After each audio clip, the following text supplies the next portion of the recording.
The Red Magical Shoes.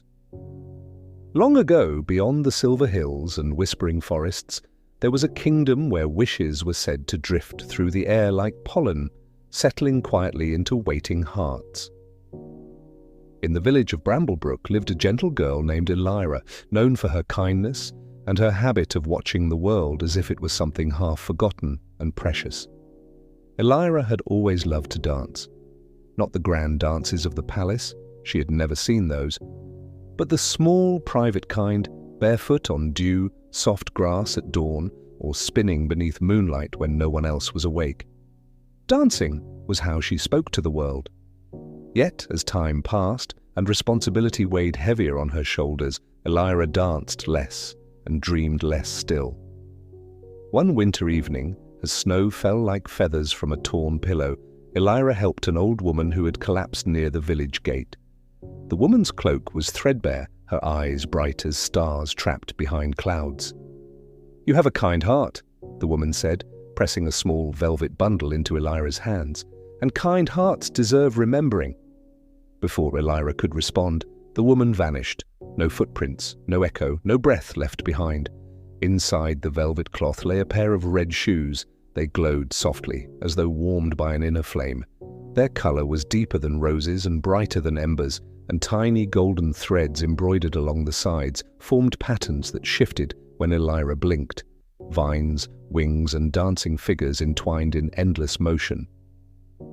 The moment Elira slipped the shoes on, the world changed. The wind hummed with melody. The snowflakes fell in rhythm. Her feet felt light, as if gravity had loosened its grip. When she moved, even slightly, the air shimmered around her ankles. And when she danced, the earth answered. Flowers burst through frost. Lanterns lit themselves. Sleeping hearts woke. The shoes were magical, but not cruel or commanding. They did not force her to dance. Instead, they revealed the truth her heart had long hidden, that joy was not something to earn, but something to remember. News of Elira and her red magical shoes spread quickly. The king invited her to the palace, hoping her dancing might lift the sorrow that had settled there since the queen's passing. Elira danced in the moonlit hall, and as she did, laughter returned to the walls and light crept back into corners long left dark. Yet magic always asks a price. One night, the shoes grew heavy, their glow dimmed. In the silence, a voice, soft as a fading echo, spoke. "Magic borrowed must one day be returned. What you have found must now live within you." Elira looked around in fear. Suddenly, a beautiful fairy appeared in the room. "Magic borrowed must one day be returned. What you have found must now live within you," the fairy said. Elira understood. At dawn, she returned to the village gate where she had first met the old woman. She removed the shoes and placed them upon the snow. As the sun rose, they dissolved into red sparks that drifted upward and disappeared among the clouds. Elira felt no loss. Though her feet were bare, she danced, and the ground still warmed beneath her steps.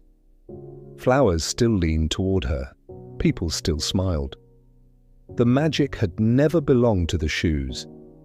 It had belonged to the girl brave enough to dance when the world grew cold. And so, in Bramblebrook and beyond, it was said that if you walked with courage, moved with joy, and listened closely to your heart, you might still see flashes of red in the corners of your eyes, reminders of the magical shoes and of the wonder waiting in every step you choose to take.